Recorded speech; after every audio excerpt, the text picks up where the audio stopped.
sizlar mana shunday kuch qudrat egasisizlar. Faqat oldinga, faqat va faqat jonajon vatanimizni manfaati uchun harakat qilamiz.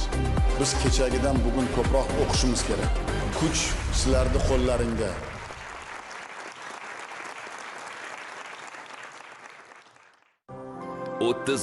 iyun Yoshlar kuni.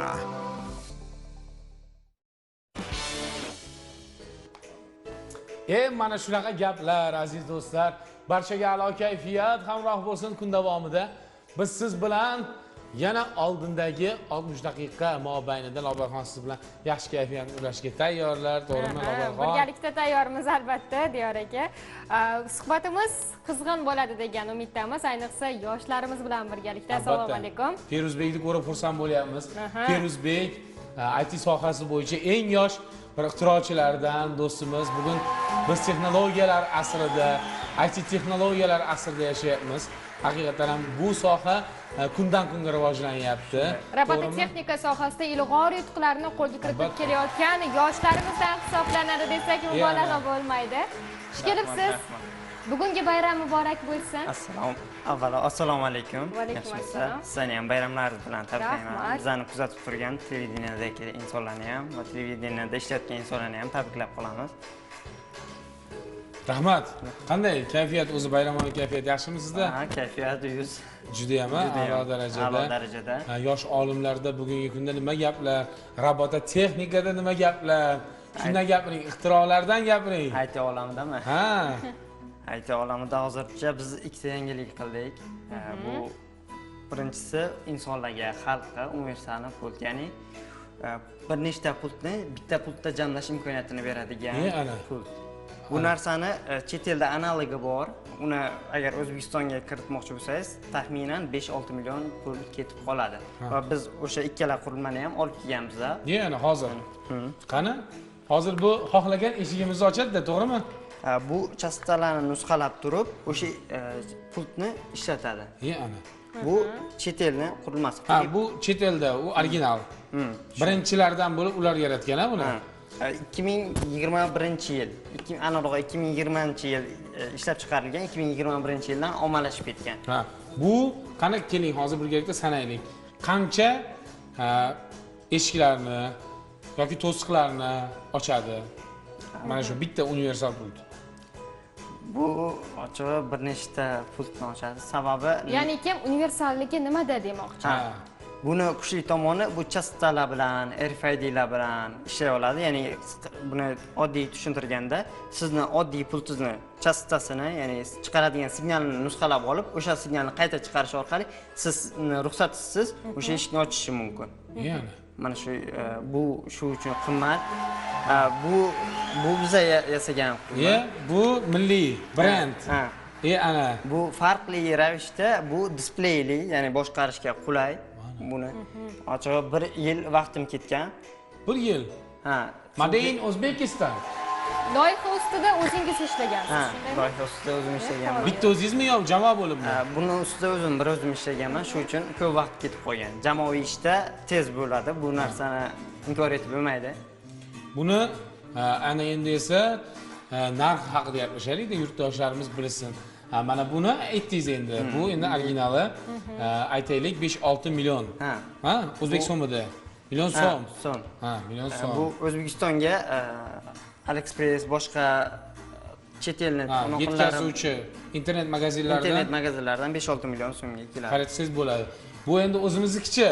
Buni 1,5 million so'mga yasab beryapmiz. Ha, ana. Buni nomladingizmi? Ha, Algo deb nomladik. Sababi nimada? Algo o'zi algoritmga biza dasturlashga algoritm juda muhim.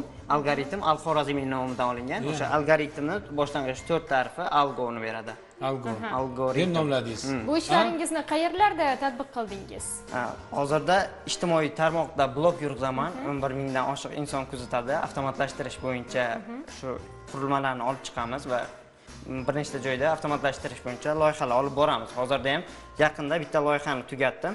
Bu Oxingaron tumanida, ya'ni katta yuk mashinalar, belazlar bor, o'shalarni avtomatlashtirdik. Telefon orqali boshqarish imkoniyatini, haydovchini texnikani qiynab haydash holatlari kuzatilganda texnika o'zini o'zi himoya qilish tizimlari bor. O'sha narsalarni ishlab chiqdik. Feruzbek, shunda men o'ylashimcha, siz bir yilda bir necha loyihalar ustida ish olib borasizmi yoki? Bir nechta loyihani olib borishimiz kerak. Ya'ni tashqi tomondan mijozlar kelgan payt ularning loyihasini va o'zimizning shaxsiy qiziqishimizdan kelib chiqib, karyera. Shunaqa loyihalarni ham olib chiqamiz. Tashabbusingizni. Va mana bu yerda menyu displaysini ko'rdim. Mana Lobarxon menyu displaysida mashina, uy va sozlamalar va chastatalar, yana bor, bu Bluetooth bilan ishlash, RFID va USB funksiyalari bor. Ya'ni hozir bu narsani ishlatib ko'ramiz. Hozir ishlatsak bo'ladimi? Albatta, foydalanamiz. Maestro, ozgina pastroq chalinglar musiqani, ha. Biz Feruzbek bilan fikrimiz chalib ketyapti hozir. Mana bu pult. Ko'rishingiz mumkin. Bu qanday pult? Bu nimaning pulti? Bu mashinani pulti. Ha, mashinaniki. Bunaqa pultlarni, boshqa xil turlari bor. Bu narsani hozir bunda ishlatib ko'ramiz. Ya'ni birinchi chassitasini nusxalab ko'ramiz. Qani? Avtomobilni ishga keltirish imkoniyati yo'q, shu uchun ochib ko'rsatmayman, faqat nusxalashini ko'rsatib berishim mumkin. Demak, bu pult faqat texnikaga ishlatsa bo'ladi, to'g'rimi? Ha, texnika boshqa buni avtomatlashtirishda ishlatilsa bo'ladi. Ya'ni 100 ming so'mga o'zi maxsus releylar bor. O'sha narsani uyda montaj qilib turib, bir nechta masalan parniklar bo'ladimi, uylar bo'ladimi, bog'mi, boshqa narsalarda shunday o'sha releylarni o'rnatib turib, bitta pultda jamlash imkoniyatini beradi. Avtomatlashtirishga. Dirijorimiz Azizaxon ozgina pastroq mana shu o'rinda. Feruzbek, kimlar ko'proq xarid qilyapti bu loyihangizni? Hozirda tadbirkorlar. Tadbirkorlar qiziqish bildiryapti. Ya'ni bu rivojlanib ketadigan bo'lsa, bu narsaga investitsiya kiritish kerak degan narsani o'ylayapti. Hozir chalik sizga sarmoya kirituvchi tadbirkorlar ham chiqdimi? Feruzbek, shartnoma qilamiz. Siz g'oyaning muallifi bo'lasiz va uni patentlaymiz, to'g'rimi? Bugungi kunda mualliflik huquqi va undan so'ng buni tatbiq qilamiz. Ochig'i, tashqi investitsiya hech kimdan olganim yo'q. Buni nima qilyapman? O'zim boshqa loyihalar bilan shug'ullanib turib, bunga o'zimdan investitsiya kiritib, takomillashtirib boryapman. Hozir bu narsani ishlatamiz. Qani? Hozir chassisda o'qishga kirdim. Ana. Pultini bosishingiz mumkin. Chassisasini yozib oladi. Ana. Ko'rinyaptimi? Mana. Bizning operatorlarimiz yaqinroq kadrlardan, Diyorbek, o'zingiz ko'rsatsangiz. Keling. Mana bu yerda mana hozir chastatalarni, uni raqamlashgan yo'nalishini va to'lqinini, kodlarini ko'rsatyapman. Mana yozib boryapti. Men hozir bosaman, yozib boradi. Yangi texnika. O'qish tizimi o'chirilgandan keyin bu narsa yozmaydi. Buni hozir saqlab qo'yishimiz kerak-da endi. Yo'q, o'zi saqlaydi avtomat. O'zi avtomat tarzda saqlab boradi. Siz o'chirishingiz mumkin, agar sizga o'sha chassisda kerak bo'lmagan bo'lsa, o'chirib qo'yasiz. Va bemalol mashinada, uyda, garajda ishlatib ketaversangiz bo'ladi. Feruzbek, nazarimda buni yaratishingizda ham bevosita ustozlar ham sizga hamrohlik qilgan, nazarimda. Albatta, ustozlardan maslahat olamiz, umrlari uzoq bo'lsin. Ustozlar ko'rib turgan bo'lsa, ustozlarga minnatdorchiligimizni bildirib qo'yamiz. Ustozlar bizni qo'llab kelgan, albatta birinchi navbatda ota-onamiz. Chunki duolari bo'lmasa, shu natijalargacha kelmasligi ochiq. Ustozlar duolari bilan, ota-onalarning duolari bilan shu natijaga kelamiz. Demak, bir so'z bilan aytadigan bo'lsak, ko'p ishlarni birgina mana shu aqlli pult orqali amalga oshirish mumkin. Kelajakda yana qanday g'oyalarni amalga oshirmoqchisiz? Bu narsani ayta olmayman. Sababi bitta ustozlardan eshitamiz, loyihani bironta ishni oldingizmi, to o'sha ish muvaffaqiyatli darajada amalga oshmaguncha sir saqlang. Shunda muvaffaqiyatli amalga oshadi. Demak, aytmaysiz. Aytmaymiz. Shunchada yaxshi. Marhamat, yoshlarga tilaklaringiz bo'lsa, bugungi kun bilan muborakbod etmoqchi bo'lsangiz, kameralarimiz sizga muntazir. Albatta, yoshlarga avvalo bitta maslahat berardik. Eng qiziq, hozir kitobga tadbiq boshlangan va biz boshqa kitoblar emas, asosan fizika, matematika va dasturlashni o'rganishlarini maslahat berardik. Chunki eng yaxshi kitob bu fizika, matematika.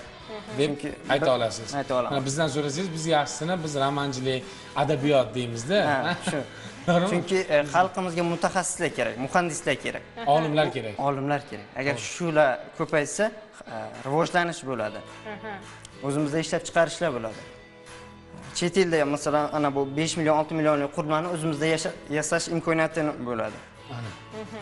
Olimlar iste'molchi ko'paysa. emas, biz yaratuvchi, biz olimlarni tarbiyalashimiz kerak degan fikrdasiz. Feruzbek, bor bo'ling. Sizga minnatdorlik bildiramiz. Mana shu Algo brendini tez fursatlarda o'zbek bozorida va jahon bozorida ko'rishni niyat qilamiz. Albatta. To'g'rimi? Aytaylik, narx jihatdan ham biz bundan ham ko'proq qulaylik yarata oladigan gadjetlar yaratishingizga ishonamiz. Va sizdan bundan ham olamshumul yangiliklarni kutib qolamiz, Feruzbek. Rahmat. Biz faxr qilib yuraylik. Feruzbek bilan biz suhbat o'tkazganmiz studiyamizda deya. Tez kunlarda shu aytmayotgan loyihalaringizni amalga oshirib, Albatta. Siz kabi loyihalarni amalga oshiradigan yoshlarimiz soni ko'payaversin deymiz. Yutuqlar bardavo bo'lsin. Kelganingiz uchun rahmat. albatta. Feruzbek, sizga minnatdorlik. Rahmat. Xursand bo'ldim. Demak,